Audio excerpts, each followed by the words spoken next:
Rebel would అని.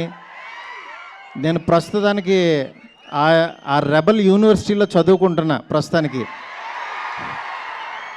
నన్ను 2 years back ఆయన యూనివర్సిటీలోకి జాయిన్ చేసుకున్నారు. నేనేదో చిన్న కాలేజీలో ఎక్కడో చదువుకునేవాడిని. లేదురా నీకు టాలెంట్ ఉంది, రా నా యూనివర్సిటీకి అన్నాడు ఆయన. ఆ యూనివర్సిటీలో నాకు అర్హత ఉందో లేదో నాకు తెలీదు. వెళ్ళిన తర్వాత మాత్రం ఆయన అర్థం చేసుకుని ఆయన ఫోటో జేబులో పెట్టుకుని పనిచేశా.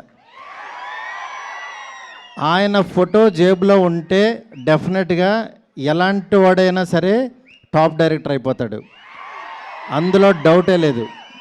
అంటే కల్మషం లేని మనస్తత్వం, ప్రేమతోనే దగ్గర చేర్చుకుంటాడు.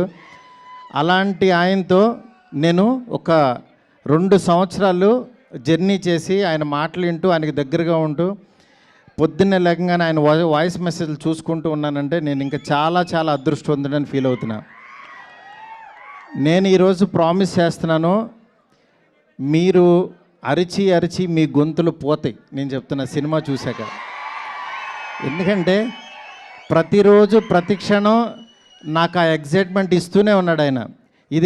దీన్ని యాక్చువల్గా మిమ్మల్ని ఊహించుకుంటూ నేను చూసుకుంటున్నా. మీకు ఈరోజు నిజంగా ఒక 12 సంవత్సరాల తర్వాత ఇలాంటి పాట ఆయన చేశారు అని అంటే కేవలం మనందరి కోసం. ఎందుకంటే ఆయన్ని చాలామంది మనం ఇలాంటి సాంగ్స్లోని వీటిలోని మిస్ అయ్యాం. డెఫినెట్గా నేను చెప్తున్నాను,